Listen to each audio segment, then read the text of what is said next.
The Bear Essentials podcast gives older bears a place to gather for real talk regarding topics and issues that they can relate to. Here at The Bear Essentials, we aren't just having conversations. We are looking to provide actionable intelligence through real-life experience and expertise of our guests.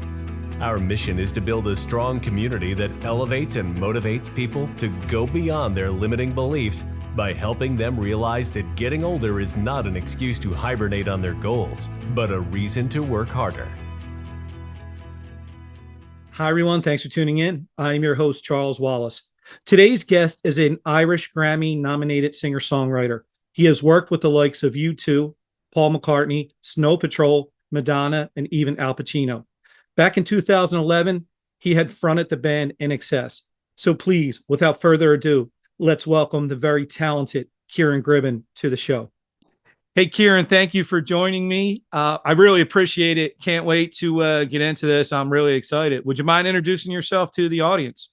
Hi, Charles. Thank you for having me on your podcast. My name is Ciaran Gribbin. I'm a musician. I'm Irish, living in Australia, and I'm still singing for my supper at 46. Started gigging when I was 15. Wow. So, Ciaran, I guess I always like when I talk to musicians, I always like to ask, because I have no musical ability. Does music run in your family?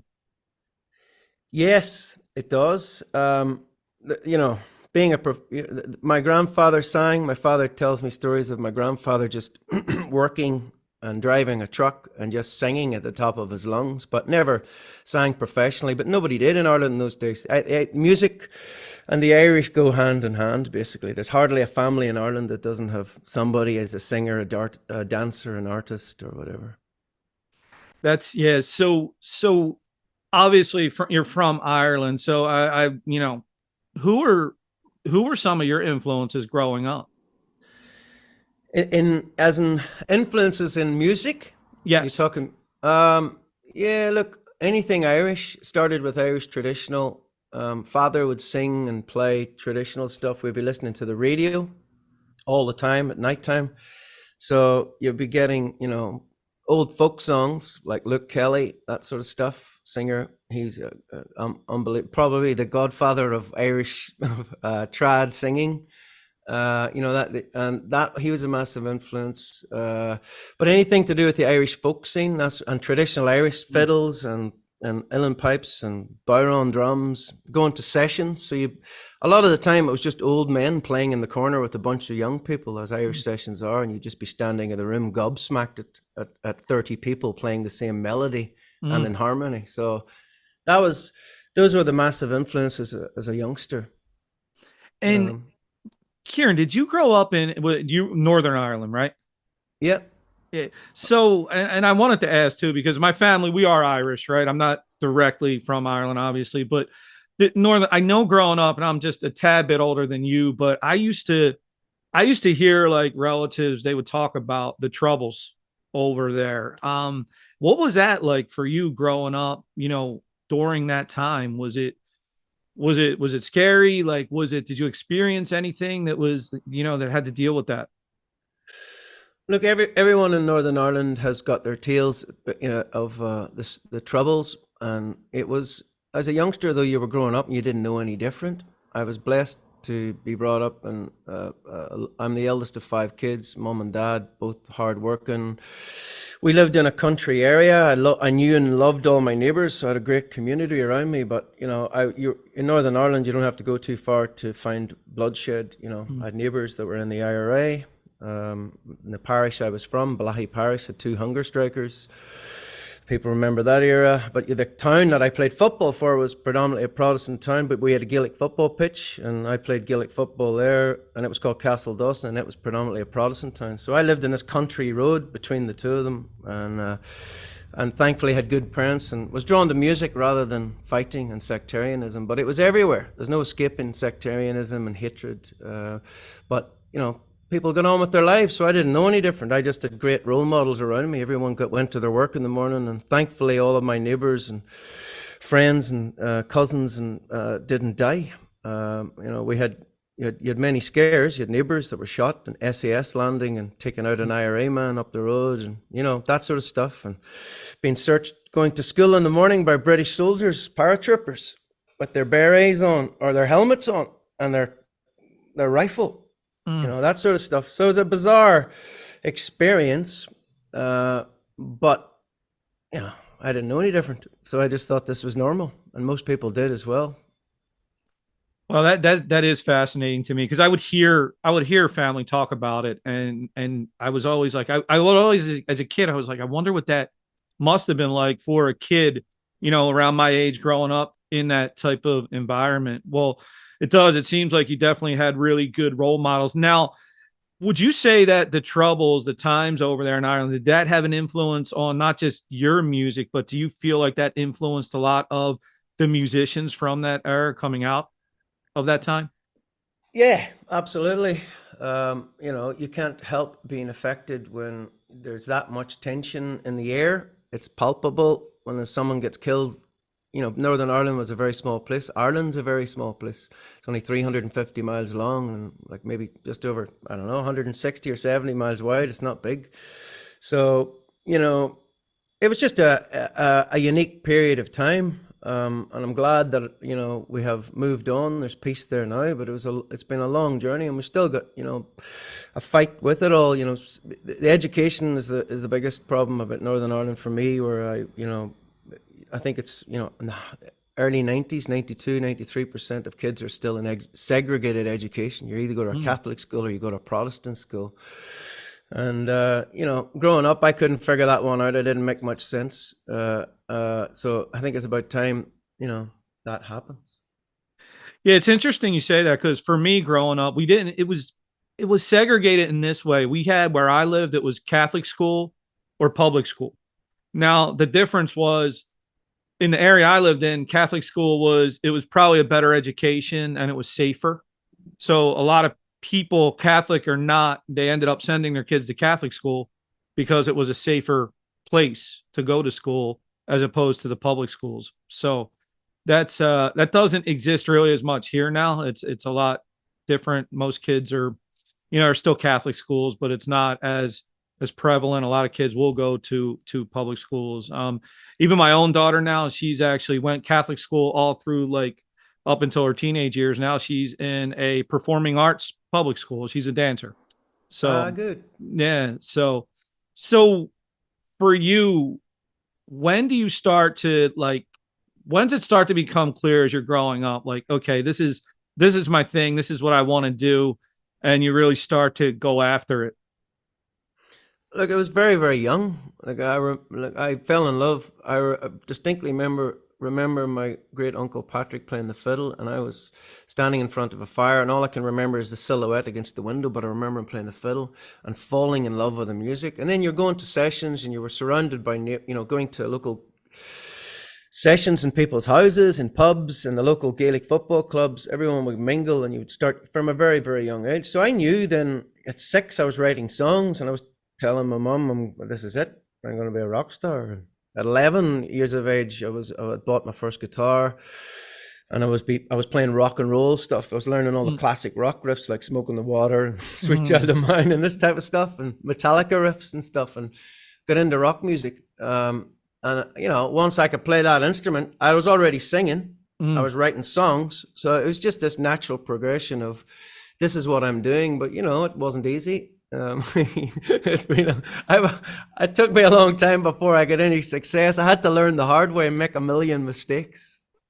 Well, that's like pretty much anything in life, right? All those failures. I've learned now as I'm older. I didn't think of it back then, but I think you would agree that all those failures were valuable lessons towards our ultimate successes. So that's a good thing. So as far as singing, and listen, I will admit this, right? I just started I connected with you a few weeks ago, checked you out on YouTube, and I want to say this, I really mean this sincerely. I was blown away by your vocals. They're absolutely amazing. Your voice was that voice, is that natural, or did you have to go through singing lessons or anything like that? I've had one singing lesson, and it was a group singing lesson when I was 21. But I've just always sang, and Mm, again, it was always around me. So I just thought everybody sang because mm. everybody was singing. I was regularly going to these things from kids. My brother can sing, my sister's an amazing artist. My other sister can play guitar and sing. My dad's got a singing voice, but but none of them took it on as a profession. So, but singing was there. It's natural. I think I've had to learn a lot, making mistakes with the singing. You go out, once you start performing in pubs, you're learning other people's songs. So I learned a million covers over the years, and I am learning covers. It's bizarre. I've never really enjoyed the process of learning another song, but you learn a lesson every time you do it, because you learn how good the song is, and then you learn how good they were as musicians. But yeah, singing was, it just came natural, and it just was there. My brother whistled before he could speak. Mm. Music was there.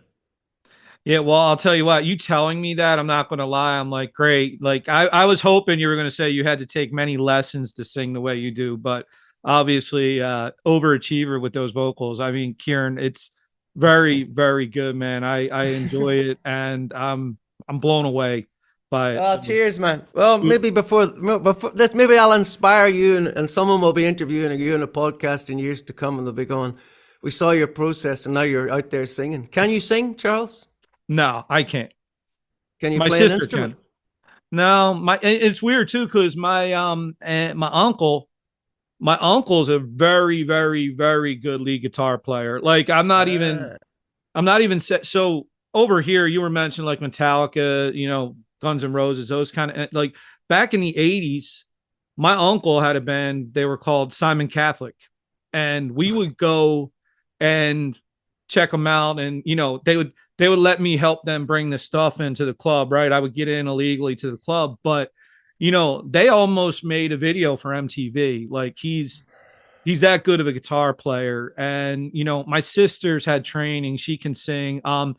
Interesting story, my sister, you familiar with the Irish tenors when it was Ronan Tynan, Anthony Kearns, John McDermott?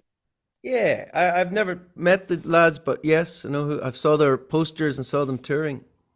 Years ago, they were up in not, it was just John McDermott, he was up in Peekskill. And don't ask me how, somehow he had an email address. I said, I'm coming to this show, my sister would love to sing with you.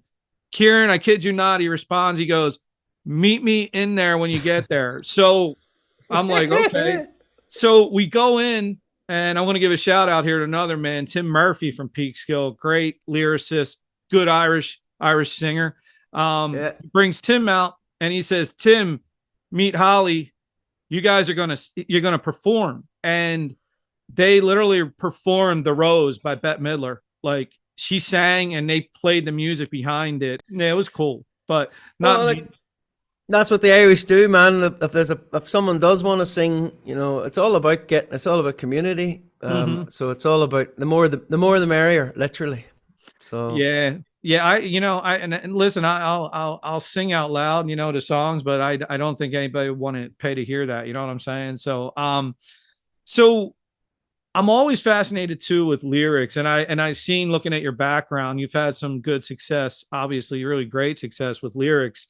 So how's that, like, I can't even do it justice. I want to kind of walk through it. So I read your bio.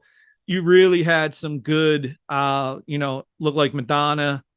You definitely had part in, I believe, Killing Bono. Those lyrics, like, how's all that happen? the journey into that world of a Yeah. songwriter. Mm-hmm. Yeah. Look, 17.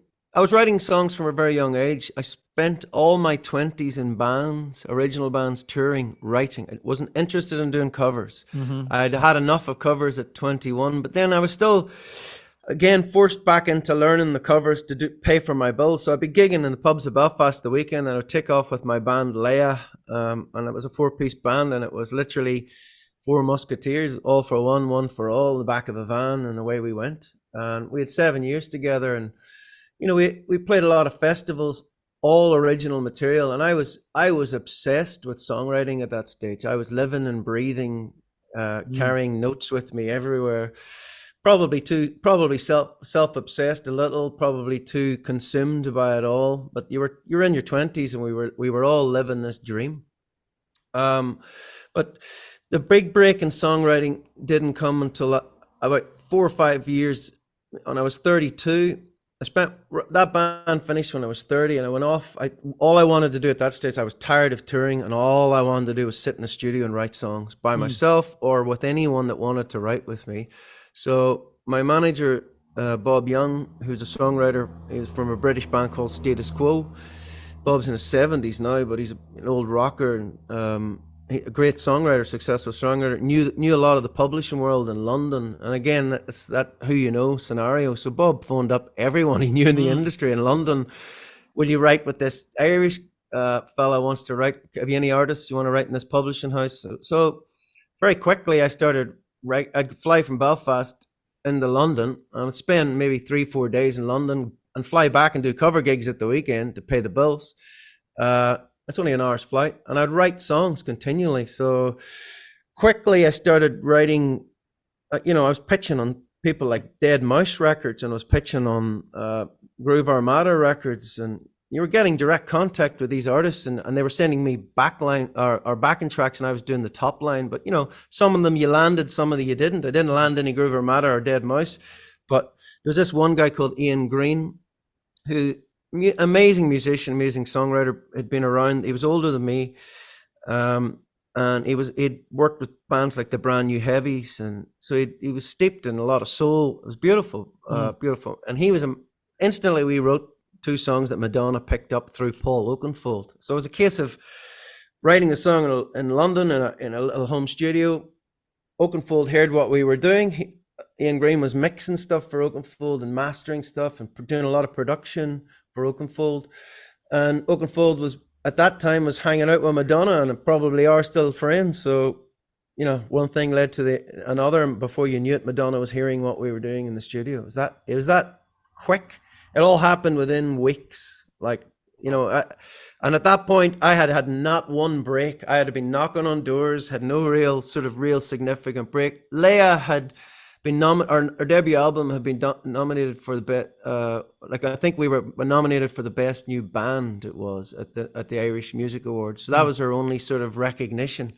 But as a songwriter, I was unknown at this point. So I went from an unknown songwriter in the music business world to a co-write on Madonna's next single, which was called Celebration, and it became the title track of her greatest hits. I think that was 2009, 10, 11, in that era. That's amazing. What a great story that is. And then you did, I think I was reading, you actually you did the lyrics or were part of that for the movie Killing Bono. Did you work with U2 on that? Never met the band. This was the weird thing. Never met Madonna. Ian Green went to New York to do Madonna's parts, and then I landed the Killing Bono movie. Again, contacts of my manager Bob Young, a wonderful lady called Jackie Perryman, who's been in the music industry forever. And Jackie ran Virgin Classical and back in the day, and she was Paul McCartney, running MPL, Paul McCartney's publishing house. And Jackie got wind that there was a movie being shot in Belfast, and a guy called Tarquin Gotch, who's been a producer in a lot of movies over the years, including Home Alone movie, and he manages Brian Johnson from AC/DC. So Tarquin was the musical supervisor in this movie. So I started talking to Tarquin about the project, and then got introduced to the director, Nick Ham, and it was all going to be shot in Belfast. The movie was called Killing Bono. It was U2 were back in the movie, as in they'd given the blessing to make it. It was made. It was based on the book I Was Bono's Doppelganger by Neil McCormick. And yeah, I landed basically the producer of the soundtrack. So I think we wrote something. I wrote 14 songs for the movie. And co-produced it with my friend Michael Keeney, who was in Leya, and Mike Hedges, who produced a lot of massive records like for U2 back in the day, and for, you know, worked with The Cure, and worked with loads of sort of those 80s. I think, and one of the producers on the movie was Ian Flux, who was a rock and roll background as well. So I fitted right in. There was a lot of all of these. Tarquin Gotch in his day, man, was the booking agent, worked with Ian Flux. I can't remember the name of Flux's booking agent, but they were booking Echo and the Bunnymen and U2 in the 80s, like early 80s, like when U2 were breaking, these guys. Right. So there was definitely a U2 backing and a connection to it all. The McCormick brothers were best friends with, went to school. I wouldn't say I don't know if they're best friends. I think they're still best friends. Bono and McCormick are still pretty close after all these years. Man, that's fascinating. And then I read, so around that, so the celebration around that time, 2010, you have the Killing Bono. I think I also saw you were nominated for an Oscar Academy Award for a song, right? The Al Pacino song. Yeah, it was bizarre. Another sort of coming out of nowhere, bizarre moments. I wrote the song in Australia, so I wrote it with a guy called Greg Agar, amazing songwriter who I'd been working with in Australia. And again, coming from the movie world, I can't remember how I got introduced to a lady called Julia Michaels based in Los Angeles. And Julia is a music supervisor, and she's done a lot of big Hollywood blockbuster movies. So she's moves in those circles, and they needed a song quickly. I got the brief. There was a brief sent out to a lot of songwriters, and she reached out to me personally and said, "Hey, look, if you could write something and produce something quickly for this, here's the brief. They need a song for this movie for Al Pacino." And she told me pretty quickly it was for Al Pacino because I phoned her, and I was like, right. So I set off that day with Greg Hagar, drove to the Blue Mountains from Sydney, an hour and a half's drive to Greg's mom and dad's house where he has a home studio, and we wrote and produced this song called Hey Baby Doll. We worked till like 2 a.m. in the morning doing all these high falsetto vocals, annoying the neighbors, and yeah, it was a big sort of Neil Diamond inspired song, big sing-along, hands in the air song, and we got it into the movie, and Al Pacino opens the movie at the Greek Theatre singing this song, Hey Baby Doll, to everyone. In fact, there's the t-shirt that was in the audience. That is so cool. And listen, it kind of goes without saying, I know you're Irish, but I don't know if anybody, you're infectious, man. You are just infectious, and I see it's so much fun talking to you because I can just feel the joy from what you do coming out. And I always love talking to people like that. So thank you. Thanks for the kind words, mate. It's fantastic, man. So, all right. So now around 2011, you become the lead singer of INXS. Yeah. How the heck does that happen? Again, I have no idea. Right place, right time. Again, putting myself out there and meeting everyone. I was touring Australia, unknown artist. I was calling myself Joe Echo. God knows why, but I took this notion after the band Leya. I didn't want to be called Ciaran Gribbin. I wanted to sort of call myself a name. I looked at artists like Moby and Bjork and these sort of one-word names, and so I was like, right. So I was releasing music under this moniker, Joe Echo, and my manager again, Bob, had met Michael Chugg, an Australian legendary producer. They go, Chuggy and my manager, go back to the 70s when Status Quo were touring Australia, and that was one of their biggest markets, and they were having 70s rock classic hits and #1 singles and sold out tours. So Bob met Chuggy in London, and then Chuggy said to Bob, "We're organizing this festival in Perth, and all of the Australian music industry is going to be there, and we're bringing in a lot of industry from Asia and India, and so you had Thai labels and all this sort of stuff." So we were like, absolutely, let's get on the train. So off we went to Australia. Bob and I arrived in Perth. It was 40-degree heat, and it was the best experience ever. I literally met the who's who of the Australian industry. I met Steve Strange, an agent from Belfast who just passed last year, who is a legend of the music industry. Steve's from Carrickfergus in Northern Ireland, and he has helped basically every Irish artist that's ever been. He's one of those characters. We sadly lost him last year. So that happened. I ended up in Australia. So while we were there, we did a lot of meetings in Melbourne and Sydney, and I was staying at Bob's sister's with Bob. Bob's family moved there years ago, and they lived in this gorgeous home in the northern beaches of Sydney, and like this big super yacht at the bottom of the garden, and it's a very wealthy, well-to-do area. So I was like, this is Australia. I've landed on my feet.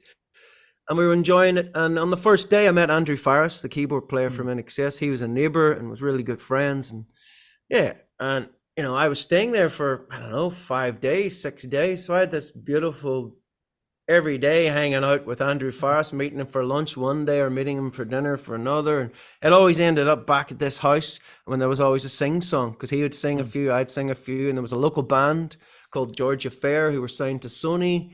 Sadly, no longer with us in Australia. The band's no longer there, but they were an amazing little duo act. So they were singing songs, and you had all of these sort of cool little northern beaches, surfy artists turning up. I was in dreamland every night because we were playing songs, old INXS records, and we were listening to stuff. And and I was hanging with a guy who I loved growing up. The band I watched INXS. Probably around 14, 15, 16, 17, I was getting into the records, and I remember having a VHS copy of Live Baby Live or Live Baby Live, whatever you want to call it, of them playing in Wembley. So I'd watched that on repeat a few days in a row and tried to learn riffs and got to know who INXS were. And yeah, and here I am hanging on the northern beaches with this guy who's a legend. He's an amazing songwriter. Like Andrew was the guy that wrote all the songs with Michael Hutchence. So, co-wrote with Michael. So, and produced a lot of the records. He would start the productions on old tape, get the drum machine out, all that drum machine, I Need You Tonight. That's all Andrew playing all that stuff, and synth bass, and then they'd work with the producers. So he and I had this 4 or 5 days where I'd be asking him questions about what was it like to work with this producer and that producer, and what studio was your best studio, and he would tell me all of these stories of the band. So I was loving it. I was having the dream time. And then I sang a song, and that was the sort of I sang an INXS song that night, and he loved it. So that was the sort of the start of the friendship. That's fantastic. So I'm always curious about something like this. So you take the stage with INXS and you're singing that music. How's that feel for you? Like, are you trying to put your own spin on it, or are you trying to kind of mimic what Michael had done? I think it's a little bit of both. It was a battle, to be honest.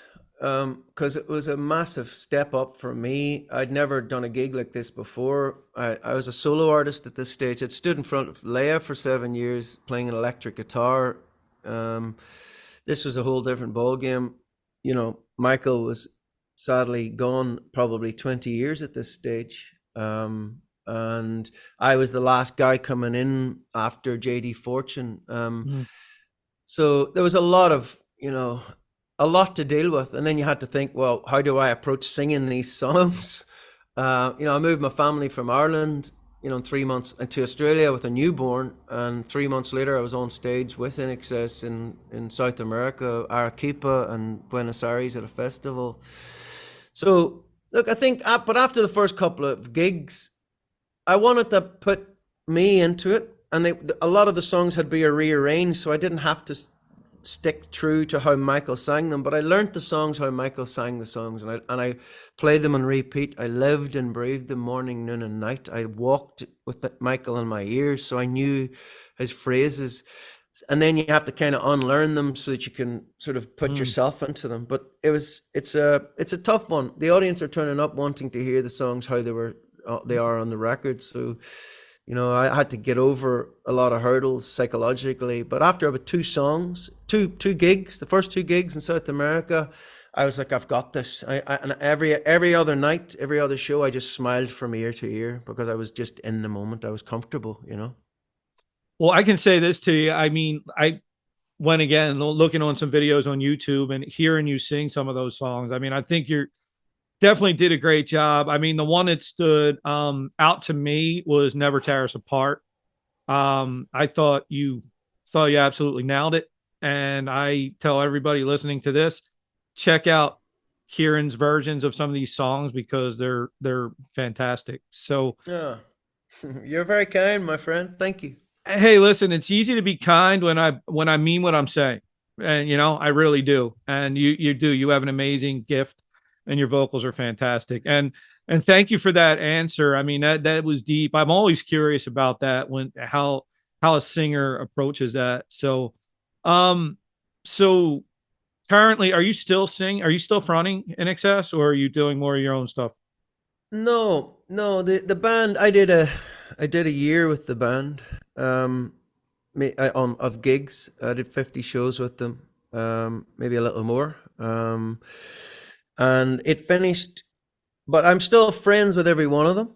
I'm still writing with most of them. I'm in regular contact with John in particular now. John and I have been writing recently. We released a song. John's a drummer. I still write. I've written a lot with Andrew. So John and I released a project during COVID called Jack, Jac, John and Ciaran. And we've released one song with probably half a dozen songs on the boil that were sort of started during the sort of COVID era. And I think our biggest problem at the minute is finding time to finish those songs, but that'll happen. So that project's on the boil. And Andrew has just released during the COVID era a country album. I've got a few songs on that album that we wrote when I became the singer of INXS. So those songs were sort of modified and the new single, "You Are My Rock," Andrew's new single, which is I'm really delighted for him and me. It's a co-write because it entered the charts, the American country charts, the official charts, about a month ago. And it sort of was a slow climb. It got a lot of support across American country radio, and he had a good few months of like a lot of the sort of country radio people embracing his sound and the song. So that's been a lovely ride with he and I, just to see these songs get out there. They were written, I don't know, 10 years ago. So it's good to get them out there, I'm gonna have to check that out too. I mean, I'm not a huge country fan. I like a lot of different kinds of music, but my wife is a huge country fan. Like, we have a radio station that's like 92 XTU. That's the country station. When I get in the car, that's the station that's on all the time. So I'll have to check that out and see how man, that. how can you not like a bit of country? You're American, man. There's got to be some country you like. I do. Well, one of my favorite artists of all time, and I just recently I got a unopened original vinyl pressing of a John Denver album that he did the cover of Let It Be. And it's the one cover of a Beatles song that I kind of may like close to the original. It's that good for me. But yeah, growing up, John Denver's sadly no longer with us. Yeah, the plane crash. So he did a great version of what? Let It Be. Did you say? Yeah, Let It Be. Yeah, man. Well, yeah, he really did. So yeah, we're in all kinds of music. So now I want to ask you about your career in music, but you have this other thing that you're doing also that I'm kind of really I thought was interesting. Rock and roll team building. Yeah. Tell us a little bit about that. Well, rock and roll team building started 8 years ago in Australia. It's a business that I started myself, but then joined up with a professional event person, Nicole White, and about 6-7 years ago. And essentially, it started after INXS. I got asked to speak in the corporate world, and I was instantly said, well, I'll do the 45-minute keynote on my career. And I was like, well, as long as I can put a guitar around my neck and I can play some music. So if that was the safety net, I could always go back to the music. So, but the entertainer in me going into these corporate events, there's a lot of dry content. There's a speaker on before you, and there's a speaker on after you, and there's a pie chart on each of these, and everyone's like, drooling down the side of their face at some of these things. So I was instantly going, right, well, I'm an entertainer. I've got to vibe up the room. That's what I'm supposed to be doing. So that's where rock and roll team building was born, in the corporate event space. And for the last sort of 7-8 years, started in Australia, going into corporate events, bringing teams together. I'm using all of the skills that I have as a writer, producer, songwriter, performer, entertainer, and then bring it. It's all about audience interaction. So it runs like a show, usually 90 minutes. But we start with a bang, a live band on stage, and we pull people out of the audience. They go backstage to get dressed up like rock stars. The band leave the stage and put them through their paces backstage. And then I get everyone in the room focusing on breath, focusing on the hum. Not everybody can sing, or they say, "Oh, I can't sing." Charles has already said he can't sing, but everybody can hum. So I get everybody humming, and humming does the same thing as singing. It makes you focus on your breath. If you can get into that breathing in and then humming out, it's an extension of meditation. And very, very soon, everyone in the room is singing in choir. So in 10, 15 minutes, I have the room in 3-part harmony singing. Then our first rock stars join us on stage with the live band, and they walk on dressed like the performer, whether it be Axl Rose or whoever you want it to be. That's fantastic. And I was curious about it too, because I know the look, the drool. I know the look. I've probably been the guy speaking, causing the drool. So I thought that was interesting. Well, that's really, really cool. And then Ciaran, it's so ironic though that we're talking now, because just yesterday, I find, obviously, again, since I've just kind of starting to know you, I see this thing, a post on LinkedIn, and a little bit more serious topic, but seems like you have some foundation that deals with some men's mental health. Could you talk a little bit about that? Yeah. The group is called W Now, When No One's Watching, it's called. So it was started by two Irishmen in Sydney. One's a famous footballer called Tadhg Connelly, AFL and Gaelic footballer. The other is David Eccles, who's the director at Enterprise Ireland in Australia. But essentially, these two gents 18 months ago got on the beach of Maroubra in Sydney, and it's essentially bringing men onto the beach just to have a bit of exercise, get in the water, and then we all stand about and have a cup of tea, coffee at the end of it. So it's a very simple idea, but it's become, in the last 18 months, it's just grown and grown and grown. Men of all walks of life, every nationality, all on the beach, Wednesday morning, 6 a.m. Exercise, 20 minutes, half an hour in the water. Everyone gets in the water, and then everyone stands about, has a cup of tea before they go to their work. So it's something that has affected me. I've already been up. They called it the retreat, not a retreat, because they didn't want it to be a retreat. When 19 of us, I think in total, went up Kosciuszko, the highest mountain in Australia, just before the snow came, but it was still bloody cold and wet. And we walked 23 kilometers up the mountain. So it's about, you can check out wnow.com.au and you can see what they want to do, but it's about helping men be better men, husbands, fathers, mates, and the support that they've already given out to men is phenomenal, and they're partnering up. It's just grown. It's into something it's amazing. This morning, the ABC News were on the beach for the second time. So that tells you how successful it's going. Man, that's so cool to me, and it just makes me feel good. We were talking a little before we started. I'm involved with the NGBN network, and similar focus, men's health, mental health, 40s, 50s, and 60s. But I think, when I talk to a lot of people about this, and I think you probably agree with me, it's sad, but like there's such a stigma around mental health.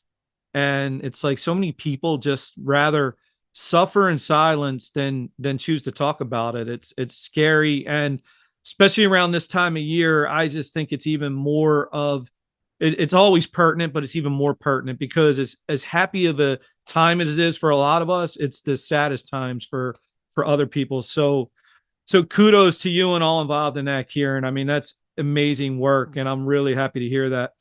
Oh, look, I think it's needed. We're all suffering a bit of trauma after the last few years, and continual trauma. If you watch the news every day, I tend to sort of just scan over the headlines and then don't go back for a few days because it's all a bit traumatic. So it's about helping each other, just being good mates and doing what we can for each other. So the one thing about growing up where I grew up was about the community. When there is, tough times and things are happening around you, your neighbor becomes very close. Your neighbor becomes like a family member, and that's kind of what this is about. Just helping. It's community. Yeah, that's fantastic. So, well, listen, man, I'm really, really, it's been great having the chance to speak with you. Now we got serious now. Now I'll put you on the spot. I know we talked a little bit. Are you willing to maybe do a song for me? I actually, funny you asked that. I have lyrics. I'll have to put on my glasses, but I could sing you this new song that I wrote because this Friday that group are marching from Palm Beach to Maroubra Beach. It's 45 miles. And they're leaving 6 a.m. Friday morning. And it's basically there's going to be pit stops along the way along the northern beaches of Sydney. They'll go through the heart of Sydney and they'll arrive at Maroubra Beach probably at 10 p.m. that night. So everyone's welcome to join. It's a walk to highlight just to support men, suicide awareness, particularly in men, and yeah. The song's called The 60 Men because the W Now group, Ty Kennelly and David talk every day about, we do 60 press-ups in a circle for the 60 men that are falling every hour to suicide. So That would be awesome. great. Well, if you don't mind, I'm going to put the glasses on. I'll try and not mess it up. If this is the first live performance of this, I've only written it this week, so. Even better, premiered, the world premiere. It is the world premiere, and it's still on scratchy notes here. So forgive me if I have to stop and start to read my own handwriting.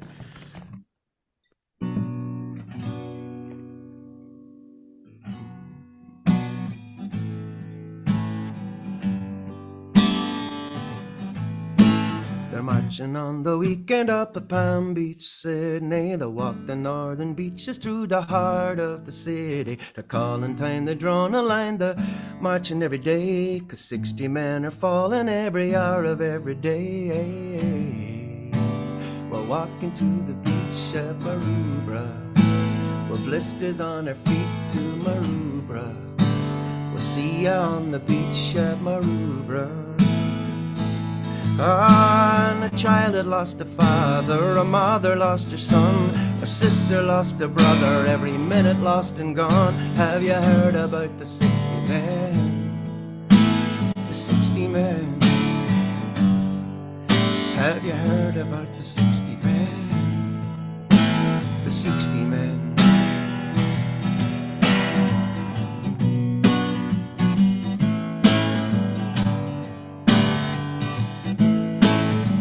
On the weekend up at Palm Beach, Sydney. They walk the northern beaches through the heart of the city. They're calling time, they're drawing the line. They're watching 60 Ks, 'cause 60 men are falling every hour of every day.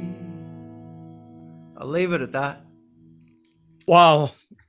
You sounded great, but I don't want to, I know it's serious subject matter, but it sounded excellent. But the lyrics about the 60 men falling every day, that's wow. Well, thank you, man. Look, this is not about me. This group that I'm a part of, I think Ty Kennelly said he wants to help 1 million men. They've got massive dreams, David Eccles and the team that's around them. I was inspired to write the song. I won't be marching the 45 miles to Sydney. These guys are doing it, but I might turn up and sing a song for them along the way. I have a gig the night before, and I'm gigging Friday night, so I have to be somewhere else. But these men are inspirational, and so it's nice to be able to write a song about it. It's inspired me, so that's always good. No, it's amazing, and it's such a worthy cause, and it's really, really great you're doing this. Well, Ciaran, listen, man, I appreciate just you willing to take the time to talk to the amateur podcaster like myself, and it's been a blast, and I really, really appreciate it. Charles, thanks for having us, mate. If you don't mind, I'll plug 2 websites. rockandrollteambuilding.com if you want to have a party at a corporate event or any type of party and you want musicians, give us a shout. And then Vibrate Your Mind, which is all about sound healing, sound therapy, vibrations, good vibes, chakras, resonating the body with the hum. So vibrateyourmind.com as well. Thank you, Charles, for having me. Appreciate it, man. Good luck with all you're doing. Thank you, Ciaran, and I'll be sure to make sure all your links are in the show notes so people are easily able to find you. So, all right, everyone. Well, thank you again, and all the podcasts. We had a world premiere music, first time ever a musical guest. Well, we're breaking new ground every day here, Ciaran. Thank you. My pleasure, my friend. Good luck. All right, man. Thanks, everyone. This has been the Bare Essentials. Thanks for listening. And remember, never hibernate on your goals.